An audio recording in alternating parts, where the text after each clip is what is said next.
মেয়েরা ladies cycle বা scooty চালাতে পারবে কিনা? মেয়েরা লেডিস সাইকেল বা স্কুটি যদি চালান নিজস্ব অঙ্গনে, ধরুন তার বাংলোতে, তার বাড়ির এরিয়াতে, তার এমন কোনো জায়গাতে যেখানে আসলে পরপুরুষের দৃষ্টিতে তিনি গোচর হচ্ছেন না, তাহলে সেক্ষেত্রে সেটি জায়েজ হতে পারে।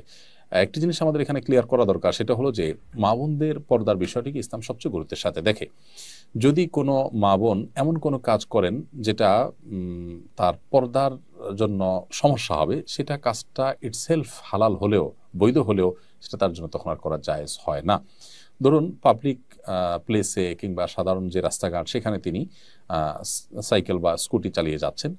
এখানে আল্লাহ রাব্বুল আলামিন তাকে যে শরীরের কাঠামো দিয়েছেন, সাইকেল বা স্কুটি যদি চালাতে যান তিনি, তাহলে সেক্ষেত্রে নানাভাবে তার সে প্রাইভেসি লঙ্ঘন হবে, তাকে নিয়ে কেউ বাজে চিন্তা করার স্কোপ পাবে, এবং তার যে ব্যক্তিত্ব সেটার একটু হলেও হানি বা আঘাত ঘটবে।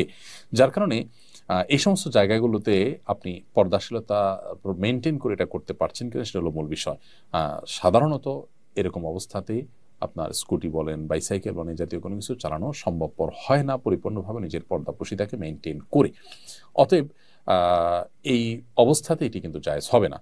আর যদি আপনি এমন কোনো ওয়ে বের করেন যে অনেক ঢোলাঢালা পোশাক কাপড় পরেছেন, সেখানে আবার পিছিয়ে পড়ে আপনি দুর্ঘটনার শিকার হবেন না, নানাভাবে যদি আপনি নিজের পর্দাকে নিশ্চিত করতে পারেন, তাহলে মৌলিকভাবে এটি কোনো নাজায়েজ বা হারাম কাজ নয়। প্রিয় দর্শক, দেখতে দেখতে আমাদের অনুষ্ঠানের একেবারে শেষ প্রান্তে আমরা এসে পৌঁছেছি। সময় হয়েছে বিদায় নেওয়ার। ইনশাআল্লাহ বিদিনিল্লাহ পরবর্তী অনুষ্ঠানে আবারও আমাদের দেখা হবে। সে পর্যন্ত আল্লাহ তাআলা আমাদের সবাইকে ভালো রাখুন, নিরাপদে রাখুন, সুস্থ রাখুন। জাযাকুমুল্লাহ খাইর। ওয়াসসালামু আলাইকুম ওয়া রাহমাতুল্লাহি ওয়া বারাকাতুহু।